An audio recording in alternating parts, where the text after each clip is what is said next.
First off, I want to talk about purpose and why we want to be in finance. I don't know whether to say AI is overvalued or not. I mean, it's a new sort of space. So, what do you boys think about Bitcoin hitting 100k? And I would say anyone going into uni 100% would just need to apply themselves well. It's about learning about yourself and what your passion is and what your purpose is.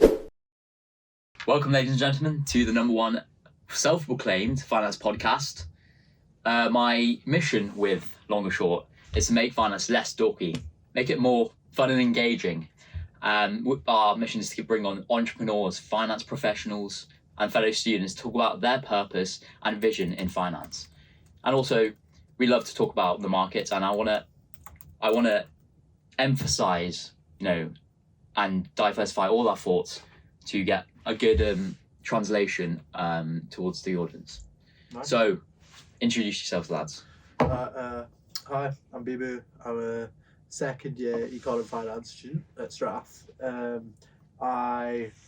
of background about myself. Don't really know what to say. Let's see. Let's go through my CV.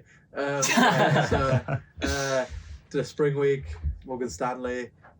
Lucky enough to get that, and now I'm doing hopefully another spring week in another bulge bracket that I'm not going to say because I want other offers. And as well as that, I'm doing a summer internship at Morgan Stanley that I've somehow managed to convert. So yeah, that's a bit about me. Baby Batterari, guys. Yeah. Nice. I'm Ben. I'm a third year finance investment and risk student at GCU, and I guess walk through my CV as well. I was doing a summer internship at a small firm doing capital projects investment, so working with public and private sector to fund infrastructure essentially. And now I am moving on to work in banking. I'm going to work for BMY next summer in London, so nice. Exciting times ahead, and just keep going. That's it. So it's Just just happen. Nice. All right. W. I think first off, I want to talk about purpose and why we want to be in finance. I think from speaking to a lot of bankers, I've got family friends, and what I find, a lot of people go straight into finance because obviously it's good money, but I don't think many people they don't have it mapped out. They don't know where they're going with it. So people go in and they spend 10 years in there, Just not there. and just not knowing where they're going. Mm-hmm. And I've met people with so much entrepreneurial aspects to them, with so much energy, and once they went into banking, dead chats. I spoke to someone, he was like, it's a bit rough, I'm working this job, and I go play paddle with my mates, and it's like, that guy before used to be a lively, energetic guy. I just wanted your thoughts. Why do you guys want to be in finance? Do you want to go first or? I'll go first. I mean, obviously the money's one part of it, that's great, but I think that the what you get exposed to in finance, I think, is really rewarding. Getting the chance to work with these very well-known individuals, potentially work with big money managers, things like that. I think that's very interesting to me. I like the networking side of it, meeting new and interesting people, getting to experience new things, learn more, move to a different place. For me, getting to move to London, that's because I'm pursuing a career in finance. Otherwise, probably wouldn't have ended up there. So I think that's my purpose for it, not just money. I think you need to actually want to enjoy the things that come with the job, other than just the job itself. There's a lot to it, but that's my kind of thoughts. If yours might be. I'm kind of similar. So I have to just yap basically.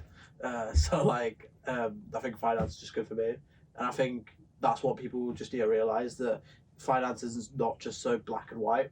And half the time when they're looking out for people that want to get into finance, half the time they're just looking for a guy that they actually want to work with. It's I think people kind of gas finance up a bit too much, and it's it's these big bankers in these towers, cutthroat, because at the end of the day these guys are just normal from what I've seen. Obviously my experience is limited. From what I've seen though, every guy that's in finance is just a normal don, really. If you walk past him on the street, you're gonna be like, oh shit, he's But obviously, don't get me wrong, the money's good. Compared to what my engineering friends are going to make, they looks quite depressing for them. But the money's good. But at the same time, I feel like just getting to know people, talking to them, and just getting to, you know, one thing, you also get to keep up with like a lot of the world.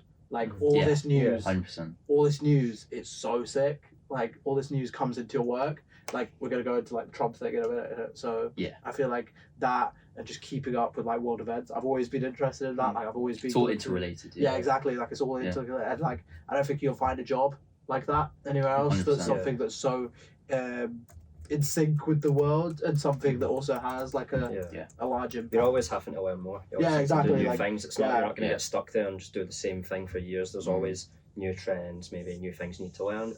Like you saw maybe people that start banking in the 80s going into the 90s had to learn Excel, and we see where that is nowadays. Things like that. So being an ever-changing industry is another great aspect of it. I think it's a great avenue for people to venture into something else, because the amount of skills you learn with like sales skills, talking to people, interpersonal skills, you know, learning about human psychology and how people work, you know, the masks people hide behind their incentives. I feel like it was a good way of just knowing people as well.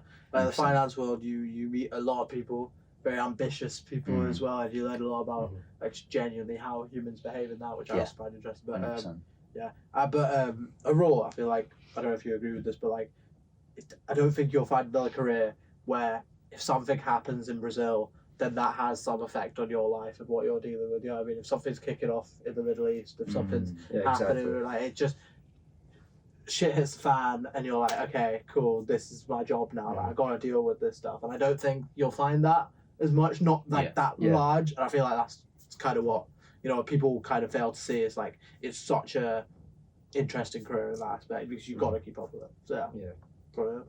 That's your question. Yeah, I've got an interesting one. Right. Is uni a scam? See, as someone who's in uni, I hope it's not. But if you want my honest opinion, low key looking at people now and looking at people in our year as well, I low key wish I did a degree apprenticeship. Yeah. Like getting into the job, like being in the corporate world and also learning. I feel like it's so much it's so interesting. So like I'll be honest, if someone's like I want to do finance, I'll be like I'd put them into a degree apprenticeship first, being like, listen, go into this and like go into this company because like at the end of the day, these companies are investing in you. You know what I mean? Like they will hire you at the end as long as you put the work in and get your degree and stuff. So uni, it's good for the life. It's good for learning. Yeah. Don't get me wrong. Like it is good, and I think it is still useful. I think it will always be useful. But like at the same time, like especially in finance, specifically finance, I think it is kind of it's a 50-50 at the moment. It's a very strong 50-50. You know what I mean?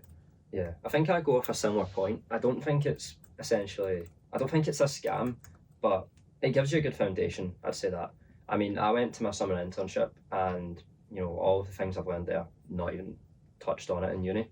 I've learned all my skills on the job, and I think that is quite common in finance. But that doesn't just reflect on my uni. I think that reflects on every uni that feeds into the finance sort of system. There might be a problem systemically with the curriculum that has to change.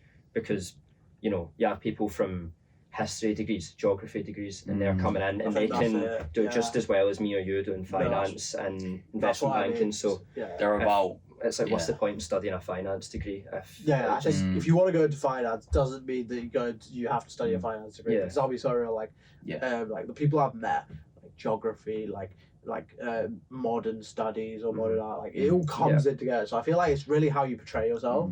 But like I feel like if you want to do finance, like you can do anything, do something you enjoy and do something that you could, I'd say, enjoy and then advertise yourself well. Apply yourself well. Like if you do, like it's okay if we do finance, that's fine. The company's gonna be like, okay, he can do the job, you know what I mean? But if you don't want to do finance, that's calm, and you still want to get into it, I'd say do something like, I don't know, something you really enjoy, but ensure that you could talk to your, to be like, okay, because I study this, I can provide like a new perspective on your idea or something like that. Like try advertise yourself well if you're going to do that. So finance helps. But, you know. I think uni overall isn't a scam, but it's what you make of it. It's how you utilise uni. Yeah, exactly. 100%. Make it work for you. I'd be ever grateful for the UK system, because obviously there's people in all over the world who come to the UK Yeah. for our education Oh, system. definitely. And you know, a lot of them come with expectations of getting this job and that job, and you know, it's rough. quite rough. Yeah, but it is rough. Yeah. it is great. Yeah. And I would say anyone going into uni 100% would just need to apply themselves well, have a game plan, and that's what a lot of people don't have. I think if you go into uni, I think it's all right if you don't know what you want to do, because most of us didn't. Yeah, definitely. But it's about learning about yourself and what your passion is and what your purpose is. And for me, it's like I want to get into finance because I love talking to people, making sales, and building something together on that mission towards a certain goal. And that, for me, I'm quite entrepreneurial, so I do enjoy my own business adventures. And so learning about finance and being in that industry for a few years would definitely set me up well. No, yeah, I think that is the point. Like, Mm. uni's good, and it ain't a scam, but like you gotta utilize it well. I think any uni you go to, from obviously the teaching styles and everything will be different, and the type of people. However, at the end of the day, from like your top unis to like your bottom, like if you utilize your stuff well, there is genuinely nothing that like can like realistically stop you from getting into like these top places. You know what I mean? It's just how you 100%. invest your time. Like, and I'm not. When I say invest your time, like, I'm not talking about some like Andrew Tate, like, oh, get your head down, like, don't talk to women, don't do alcohol, like nothing, like enjoy your life, innit? Yeah. But like just try utilize it well. If you're educated in the area you're going into, 100%. and if you're more educated than your classmates, respectfully, you will do better. You know what I mean? I think we can all agree on that. If you're more proactive in doing shit, then like. Yeah, it's not enough to just go to lectures and go. Nah, you know, like join your 100%. finance society, learn things like. For example, my uni, we have a Bloomberg terminal suite, and it's not used by many people. But you know, I can go there and learn how to use a terminal. So if I wanted to go into, say, trading, they don't need to teach me that. 100%. It's there. I've got that skill. Yeah. You know? I'd say there's so many hidden resources at uni that you can utilize that actually make it a benefit. But I'd say anyone who doesn't find education stimulating or, you know, advantageous to them. You know, a lot of people are like that, and I'd reckon for those guys, it's about making sure you have a game plan if you're not at uni. Yeah. Because a lot of people say, "Oh, let's not go to uni," but then they're just dicking about, like every day, just going to the club. Yeah. You know what I mean? Yeah. I think that's it. Like, uni ain't a scam, but like it opens doors for you. Opens doors. It definitely does. Like so many of these opportunities I wouldn't have got if I didn't go to uni. Because like I wouldn't have met the people I met. I wouldn't have just accidentally ran across this one guy that's like, oh shit, you're you, like, you know what I mean? Like, you could, exactly. like, you know what I mean? Like, just. I think we're all grateful for this. I think being in business. I think uni is genuinely what you make of it. Yeah. And you uni will definitely, whatever uni you go to, they will like ensure you that you get to like a place that you want to get to. It's just how much effort do you put in. If that's like, you know, like 1 or 2 hours, like a night, it's like, shit, I've got to do this application for a company, and then you're like, oh, like, do I go out? Like, realistically, you should do the application. Those small little ones, you know what I mean? There we go. So yeah, that's what I have. So, go on. Also, I just wanted to touch base and talk about your roles at uni in your societies. How convenient. Yeah. Camera and Sam on it. Yeah, cool. Yeah, do you want to go first? Sure. Well, I'm SES president. I run the Strathclyde Trading Society, and a big part of what I do is making sure people stick to their roles, basically. That's what a president does. But, you know, I think knowing what the roles are about is very important. And with any business, I think, obviously a society is not a business, but it has very entrepreneurial elements. And so a big part of what I do is understanding the different roles and then mentoring and teaching other people to do the same, and so they can be on the same level as me and even better. And that's a big part of being a president and a leader. I think I would echo sort of the similar thing. I'm the president of the Risk and Finance Society at GCU, and a lot of what I have to do as well is bridge the gap between the risk management students and the finance students, bring them together, and you know, we're all on a common mission of securing, you know, grad roles after uni and things like that. So it's my goal with it is how I can help all my peers, you know, get those roles, get them into banking, get them into, you know, consulting, whatever they want to do. And I think that finance society is a really good resource that not too many people will use, but it's definitely the most beneficial thing I've done my time at uni. 100%. If I didn't do it, then yeah, I don't know if I'd even have an internship without, you know, the finance society and doing all that. I think I can definitely say that. Like one advice I would give to like anyone who's doing finance for like first and fourth year, get yourself in a society, like especially a finance society. You know what I mean? Because like being around people who have like-minded individuals, like one thing I think from what I've seen these companies value is a range of opinions, and if you have already surrounded yourself with people that have different opinions, you know what I mean? Like for example, like I'll be so real, like me and Pratham think differently on many things, I'd say, you know what I mean? But the fact that we're both in a society together, we talk and shit, that means that like if I think of something in this way, I can go to him and be like, oh, what do you think on this? And he's like, oh, maybe this, and I'm like, oh shit, I didn't actually think of it like that, you know what I mean? So I think that's one thing. But actually on the question, what is my role?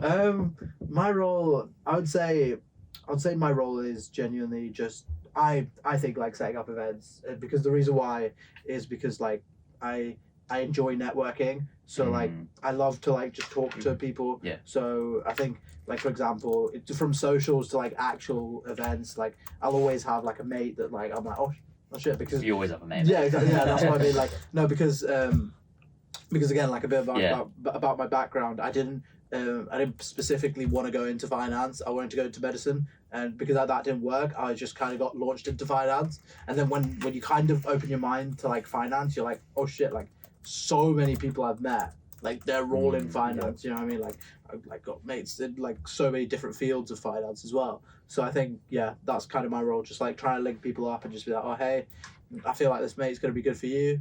And basically that's it. Creating opportunities. Yeah, pretty good. I want to touch base on the markets.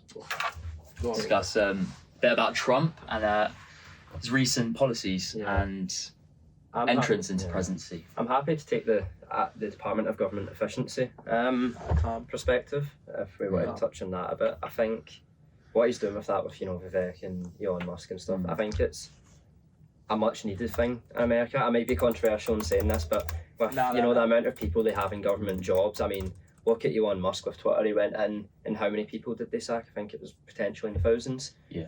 Twitter's arguably doing much better than it was with X now. So I think Elon Musk, bringing him in is a good idea. And do you think it's going to do better? Yeah, and I think it sort of shadows what's happened in Argentina as well. If you look at the president there, they sort of took a bit of inspiration from him. He cut, I want to say 13,000 government jobs, and obviously inflation in Argentina was mental. It was always a case study at economics A level. It's really interesting, and he's actually got it down a bit. It's still not a great level of inflation, but cutting all these government jobs, it's making it more efficient, and I think that is a case study the USA will be looking at 100%. As an example of it. And 100%. I think the Department of Government Efficiency policy is a good thing. I think expansion, innovation, efficiency is 100% very important. But do you think it's alright to treat the government as a way, like as a business? Yeah. Do you think that because like we always learn about the government and the central 100%. Bank and businesses, so like do you know what I mean? Like don't get me wrong, I agree. Cutting down the staff for let's say let's use the past case studies, because we're not mystics. We don't know what they're going to do with the department, right? And if it'll actually make an impact or not, we don't know, right? However, what I'm saying is from his past ventures, right? Elon Musk, he cut staff from Twitter, right? Saved on a financial term. We all learn about this, right? To keep costs down, you cut staff, right? And that is the brutal thing to do, but you cut 100%. Staff, right? But the thing is, like, if you look at the value of Twitter now, yes, don't get me wrong, the platform is so much different from what it was before he took over, but the value of the company's gone down. So again, from an economic, like from a finance on paper perspective, it might have produced like more societal value, like let's say, you know what I mean? Like I think we all use Twitter, don't we? Like we all look at it. But on a value on finance, like the value of the company has tanks. So what are you trying to say here? You know what I mean? Like are we having a company? Is that going to be the same with the US government, where we have a US government? I think. Do you want to go? Sorry. Sure.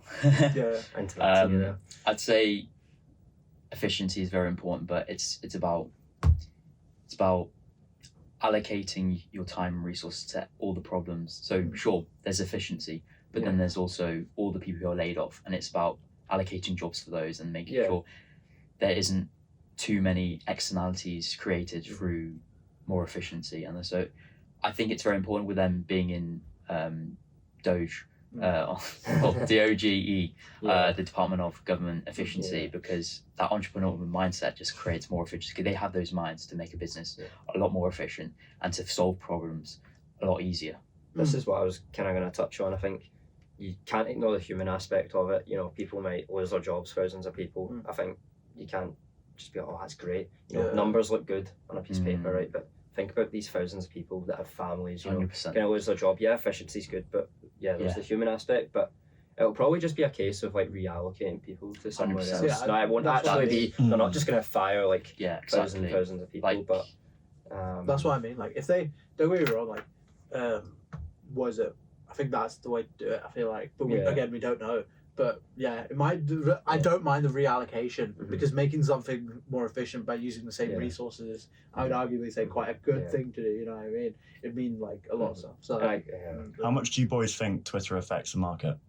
Twitter affects the market. I think Elon affects the market. Maybe not Twitter so much. Insane amount. I think Elon with Twitter and the effect of the market's a bit dodgy. He has got a bit of scrutiny under the SEC, but like. I think before, when he, like, if anyone remembers, he did have a filing with the SEC where he did technically apparently like manipulate stock. However, I feel like now he is just too big that like whatever he says, like it will just affect stock. He's so influential. I mean, you look at these sort of Telegram groups for the meme coins and things, and you'll join them. I was just curious, and I'm gonna have a look, and all of them are just like, Elon, please tweet, Elon, please tweet, to like get their, you know, to get like 10x and all that, and it's like, it just shows the influence he has, you know, like, and someone's just like, oh, just pick this stock just because Elon's talking about it. I think what Sam's point is that like, how does it affect the market? I think we've never had a platform before where leaders can just basically put out whatever they want, you know what I mean? Like go back like 10 years, you know what I mean? 10, 15 years. You won't be out, like, you're not going to be having David Cameron like yapping on Twitter about something. Like, you know what I mean though? Like, no, you're not. You know what I mean? Like, it's I think it's a different market we're in, and I think that's how we got to adapt to it. I think we're like moving on as well, where leaders were getting, you know, the publicists to just type something for them. And it's now becoming a point where people are actually putting their speech out there and what they want to say. I've seen that leaders are being encouraged more by Elon Musk to come on X and express what they actually think instead of getting a team to do it for them. I think that's so important as well. Yeah, it's a personality game, isn't it? Like, politics is just a personality game. Always. And politics now affects the markets more than ever, you know what I mean? Yeah. Like, so much stuff, like, you know what I mean? But, cool. So, on that topic of crypto, where do you think the future's going with this? Especially with all these coins, so XPR, and XRP, sorry, and well, Bitcoin, Ethereum. I'll be so real. Like, I'll take like a back on this one because like I'm not educated enough to talk about it, and I feel like if I just start yapping about like stuff, like it's just not going to be true. And also like that's just, you know, I don't know enough about it, and I feel like that. What do you boys think about crypto? Sorry, not crypto. What do you boys think about Bitcoin hitting 100k? Yeah, I think it's a big moment. I think Bitcoin, it's here to stay. There's no denying that. Crypto is an asset. I mean, we look at Jerome Powell, and he said, I think it was last week, he went, Bitcoin is like gold. So he's basically said, you know, it's a proper asset. 100%. Bitcoin, when we have like, you know, the chair of the Fed saying that, then I think it gives everyone confidence. And Bitcoin hitting 100k, a lot of it obviously due to Trump and arguably being more pro-crypto. I think that 100,000 is a great, you know, landmark to hit. But will it keep going? We don't know. It's so hard to, you know, actually just be like, I can't stay in an opinion on it because you hear something. Because yes, you've got Jerome Powell like saying this. Yeah. Then you also got Jamie Dimon, who's so anti, 100%. like Bitcoin. So I'm like, 100%. that's like Firstly, I'm not going to yap about something I don't know about. Like, you know what I mean? That's just not me. But I think instinctively, with the lack of fundamentals to crypto, it's quite hard to say. It's very uncertain. It's very opinion based, and it's all about the hype behind what different influential leaders are saying, especially with Elon, Jamie Dimon. Even institutions as well. Institutions like BlackRock. BlackRock. I think they recently, it was like 400 million allocation of Bitcoin into Yeah. their Oh, BlackRock, They ETFs. split Yeah. it. They split So- up their all their Bitcoin holding into separate wallets as well for 100%, yeah, encryption. I mean, they've got billions in Bitcoin, so literally. one of, I think, the largest holder. Or Yeah. That's what I mean. Like my mate said this. They're like, oh yeah, BlackRock's just invested in Bitcoin, but like, I'm Yeah. sorry, I'm like, BlackRock have got 12 trillion under Yeah. asset Yeah, management. mate, Like they lose a couple of bill, it's not gonna hit the balance. they got assets to Yeah, fucking exactly, play with. You know what I mean? exactly. That's what I mean. So like, I was Yeah. interviewing at BlackRock and we were actually talking about crypto a bit, and Yeah. they all seem to be very for it. And I think a lot of these big institutions are moving towards a more pro-crypto movement. We look at BNY, you know, where I'm going, and the guys I was talking to, they've launched their digital assets platform for their custody banking, and their clients, you know, are becoming more pro-crypto. I think the whole world is. So I think it's important these institutions are acknowledging crypto and doing something with it. I think being anti-crypto is just being a bit of a dinosaur almost. Yeah. You know, Yeah. like there's no denying it's here to stay. The largest holder of Bitcoin is US spot ETFs. It just overtook the unknown founder. So yeah, All right. Okay. the largest is spot ETFs. spot, yeah. Interesting. Talking about the unknown founder, Who would that be? but that guy's loaded, mate. Yeah, Satoshi Nakamoto. How do you say it? Yeah. That's who it Is really is. But we're not going to be conspiracy theorists here. So Yeah, we don't know. Wait. Who's he? Like, is he like? So is he the founder or not? Yeah. So to what do I know? Yeah, but he's like unknown. yeah, no one knows. He's Oh, like so- he's known as unknown. Like, but we know his name. Yeah. All right. So we know the Don, but he's just known as unknown. Yeah. Like. Right. Is Okay. it presumably a pseudonym or like a person who developed Bitcoin, the author of the Bitcoin white paper, created it? Like it's very complicated. Very complicated. That's for another podcast. I can't go. Get the conspiracy stuff. Okay, cool. Are we done with the story, or are you gonna expand? I don't know. Well, I think we're done with that one. That was a good session, lads. But on to the next. What do you think about the Nasdaq 100? The new allocation of new companies, especially with Palantir and entering the Nasdaq, and several companies like Supermicro Computer. Yep, so a lot more sort of AI and microchip companies entering. I think it's not something I've been looking an awful lot at, but it's always good to, you know, bring new sort of things into it. I think the Nasdaq is, you know, it's a good index, and you know it has to be innovative. It's an innovative 100%. market, you know, it'll be in tech. And I think with the Nasdaq, you don't want too much weighing into like just Apple, Nvidia, all that. 100%. It's good to have new companies in there and have it more Diversify the diversified. market, Yeah. We look at, say, Nvidia and where that's going just now. I mean, like, even BlackRock made an ETF and it just tracked the top 20 like tech stocks in the Nasdaq, and I mean that's got potential for concentration risk, so it is good to bring in all these new companies, and you know they are being arguably more innovative than some of these massive companies, so they might be worth looking into.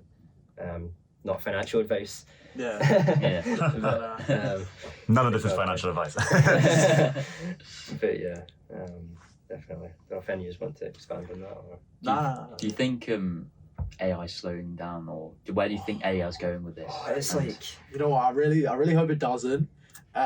Just as like an avid GPT user, I hope it doesn't. It is going cool, and I think that like it's just doing like sick. But however, like more like the finance side, like I think the Nasdaq thing is just innovative. Like we need to push it. You know what I mean? Because lucky like Nvidia's like kind of like.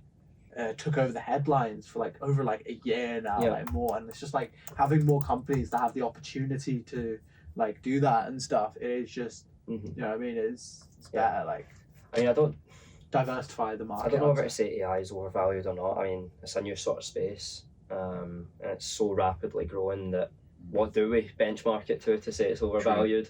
And I mean, we look at Nvidia, for example. One of my friends a year ago was shorting Nvidia. He's like, it's intrinsic value is bullshit. What? He's like, No he's like, way. there's no way they keep going up. He's like, Let's get him on the next one. he's like, it's too overvalued. It's rough for him. ready to pop. And I mean, we just see it keep on going up and up and up, and then people are like, nah, it's a bubble. It can't keep going higher, and it just continues to. So it's like, you know, with AI, how much higher is it going to go? I think it's hard to really nail down the intrinsic value of an AI company, yeah, definitely. especially with the uncertainty of its future cash flows, because there's so much potential there and so much expansion with AI companies that, you know, they can make infinite revenue where their services, especially with it being integrated into different companies like Google and Meta, making deals with NVIDIA and like, I think it's a huge future ahead and it's uncertain, but it's definitely positive. I feel like it's like, sounds like a conversation before like the .com bubble, you know what I mean? Like, you could have said the same about like the internet companies and stuff. So I think with AI, like it is interesting how it only has to move forward. You know what I mean? Like, and I feel like one thing I like is people will always keep on innovating with it. So there's always ways to improve it. Like, I feel like we're just at the start of it. You know what I mean? Like, wait until it starts getting up there. You know what I mean? I think one thing for me with AI is we need to move semiconductor manufacturing outside of just Taiwan. With the geopolitical risk that comes with that, I think for AI to keep on going, we need to get, I know they are looking at expanding, but getting more semiconductor production in America, maybe even the UK, things like that, to really drive AI forward and not be so dependent on, you know, a little island that could potentially be invaded by China. Worst case scenario. So I think that's something you really need to look at when you're looking at AI as well. So 100%. Getting an internship at Goldman Sachs in 2024 was actually twice as hard 2 years ago. So the applications is crazy. At one point there was 315 applicants for 2,600 places. So what? There were 315,000 applicants. Oh right, okay. For 2,600 people. Is that globally or? Yeah, so that would be globally. I mean, it's crazy, and they're brave. Interns fell 30% in 2 years, according to this article I'm reading. And the CEO actually said the firm received 1 million applicants for its jobs last year across every division, etc., etc. You look at that and like that. Imagine how much that could put people off you. Really, Yeah. You need to be resilient in finance to. Like, I think people that say, "Oh, it's oversaturated, I can't get a job," you're just making excuses for yourself. Yeah. Like, so facts. I'm just gonna cut to the point. Yeah, you are. You need to 100%. put the work in, network with people, really know your stuff, know your technicals, all that, and you'll get there if you have the motivation to get there. I think a lot of people go into it thinking they'll just get a job at the end, and it's like, no, you've got to apply yourself. Yeah, I know so many people. So I'm in a 4-year degree, obviously in England, it's normally 3, but like most of the people I'm talking to, I'm like, oh, you're applying for an internship this summer, or MS Glasgow open, JP Morgan Edinburgh's open, things like that, because not a lot of people I know are looking at applying to the London market, and they're like, oh, I'll just wait till I get my degree and then see what I do. And I'll get around to it, you know, I'm like, mate. See, I've been stressing since first or second year about getting an internship. Like, I wish I had that mindset, but if you just come out with just a degree, you've not been involved in this society at all, like, you've not been involved in a finance society or any society, you've not been doing any extracurricular things, you've not been applying for internships, how is your job at Tesco or McDonald's going to set you apart against, you know, like a Edinburgh student, LSE student with 2 internships under their belt and 100%. a massive network? You know, it's... I think it goes back to the point where it's like, if you're not going to go through finance or go through uni, then you have to have a game plan. And I think, you know, working part-time at Tesco or McDonald's is, you know, it's good. It's good. We're not putting that down. But it's like, we've all done retail because, you know, you learn a lot, and you need that pay part-time to get by. And I think alongside that, it's like, you need to have like a path to go to move from that. And I think if you're not going uni, you have to have that game plan. Yeah, definitely. I think when it's when you are on about like, is finance saturated, I'd say it's not, because like if you see the tech market, that is saturated. Like, you're getting like loads of applicants for like 10 positions, you know what I mean? And like, respectfully, like Microsoft, all them, they've got the money, right? But they're just not going to hire a lot of people, you know what I mean? And these people need to be coding for like 10 years old. Exactly. Look at what you said earlier about efficiency. You were touching on it again. These big companies don't want to, they want to reduce staff. They're going to save costs, but they're going to make the people more efficient. And with the use of AI, which you've also touched on, they're going to do that as well. And I feel like respectfully, I think like tech is just a lot more like is specific, you know what I mean? However, like we said before, like with finance degrees, it is more like you can have a wide range of skills and everyone can learn it. Yeah. Like please, like anyone, if you're listening to this, right, like don't think you don't have the skill set, because you will learn and you will be able to learn.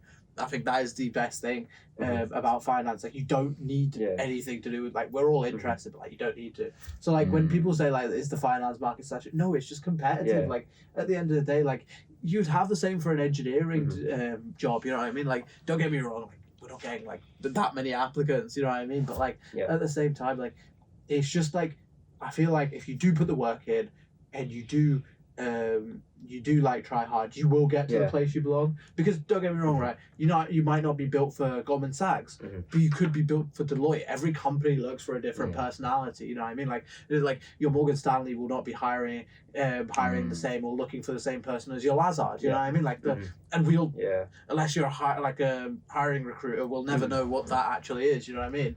But what I'm saying is like, it's not about the sense of oversaturation. It's if you put the work in, if you put the effort in. And like you said, if you want to do that where you like take 4 years and then just see what you do after your degree, I'm like, don't get me wrong, there are cases where that's happened. Like I've met people where they've done 4 years and then they've just ended up in a job at Barclays. Like some of my mates are like that. However, that's an extreme case, you know what I mean? And those people have the personality trait that's exactly what Barclays want. 100%. You know what I mean? And it's just like, it really annoys me when people will say like, oh, finance, it's not, work hard and you will get there. You know what I mean? It may not be for it may not be for JP Morgan, you know what I mean? Because only a certain amount of people do it. But you know what? JP Morgan, like, you could be for Evercore, you could be for Lazard, you know, you just have to apply and try and just, I would say, be yourself, you know what I mean? Don't be artificial. I think the competitiveness is it's a good thing. I mean, it for me, it drives me to work harder and be the best version of myself I can be. You know, not that I've got a chip on my shoulder, but you know, applying for like London, you're competing with LSE, Imperial, all these big unis, and they're target schools. So it's like, it really motivates me to work to be the best I can be, to get put in the conversation with these people and try and get internship positions over people who maybe thought to be much better candidates than what I am. So I think having healthy competition is really good, and it also funnels out the people who won't be able to handle a career in finance, because it's a competitive landscape at the end of the day. A lot of it's selling as well. So I think we do, like, we all do talk from like a privileged position, but like at the same time, I think we all have worked hard for the stuff we've got. You know what I mean? Like, I think in the most humble way possible, I think that is the way to do it. And I think if anyone would ask me any advice, it's just work hard on it. Basically, it'd be the best thing. And don't think in the sense that, you know, the market's saturated, when realistically it's how hard you try and what company you fit in best with. Because at the end of the day, these companies are looking for culture, because they'll teach you everything. Like if they're hiring degree apprentice that comes straight out of high school, then they can 100%. Teach you as well with a whole ass degree. I think fit into the culture. I think there's more to academic excellency. And I think just going to LSE doesn't make you the perfect candidate. No, 100% not. And I think from a lot of people who especially go to non-targets, it's not about that. It's about the experience you've been in and the people you've surrounded yourself with, what you've learned, raw experience. And I think that's the most valuable thing. And I know plenty of people who don't go to great unis and aren't in the best position, but their brain is a lot more active and switched on, thinking about ideas. I think that's the most important thing. Got to be locked in. No, it's true. No, it's true. It's like, I think, it's just like, if you go to a non-target school, it's not the be-all end-all, you know what I mean? It's just know the market. When I mean know the market, like know the companies you're applying for. We all know the companies that are going to take target schools and not even look at your application. Rothschild, especially Rothschild. No, like they look for target unis. That's just facts, you know what I mean? So if you put an application in, but just don't put all your effort into that. But like, if you've got a firm that you know that a lot of your graduates have been hired from, they look for people in your uni. Then it's like, you know what I mean? It is just better. And I think just knowing the market in that sense of knowing how to use that market in in your applications is the best way. You know what I mean? Like, you'll know that GCU, there'll be a certain amount of firms. Like, I bet so many people from GCU are hired at Barclays, and so is Strath. So many people are hired at Strath from Barclays, you know what I mean? But, like, if you go then into Lazard, where it's a bit more difficult, a bit more target-based, you know what I mean? You find very low, you know, like, I think there was a company, Dare, it's like a trading company. Dare Trading, Dare Trading. I looked on LinkedIn, 3 people from Strath. But they're a small. They're I got and they're a small unit. I got to one of their final rounds last year. Yeah, like. But yeah, it's a small company, but very innovative, and it's growing very fast. Exactly. Yeah, commodities, right? Commodities, Commodities based, renewables specifically. So I also watched the interview podcast, and it was a CEO, and he was from UCL actually. Yeah, he's very from UCL. Yeah. He didn't get any offers, no internships, and then went to this very small boutique trading firm, and the guy who owned it was like some former Morgan Stanley guy, but it was a very small company, and from that he got raw experience, and that developed him so much because he got put straight on the desk. And so from that, him and his mate developed this massive energy renewables trading company, and it's like that's the raw experience I'm talking about that changes you from academic excellency. There's so much more to that than this is what I mean. that. This is what I mean. Like, if you're like in the nicest way possible, like if you're not like if you don't have like your numbers and like English, like you can read text quickly, because that's not everyone, you know what I mean? Like I would not say I'm the best at verbal reasoning. I think I'm quite average, if I want to say that. But like then try leverage yourself in another sense, because the people who are normally not good at verbal reasoning and stuff like that are normally better at like DARE's test, which was 100%. like more like, oh, can you spot the pattern? Can you do this? You know what I mean? And I think those type of people will get into DARE and won't get into like JP Morgan. 100%. You know what I mean? So it's genuinely like it's not about looking at let's apply everywhere, see which one's the best firm, like get into Goldman Sachs. No, it's what your skill set is, figuring that out and really learning that about yourself, and then apply. You know, I got rejected from DARE. I'll be sorry, I deserve to get rejected from DARE because like I just didn't think how they wanted me to think. You know what I mean? But you know, like it's just I think that's the best thing. Yeah. Good chat, lads. We good? Is that the podcast? Great. Thank you both very much for coming on. Nice one. No, thanks for having us on it. Nice one. Nice one. Yeah, thanks for having me. Cheers, guys. Oh, yeah. Very cool. All right, cool.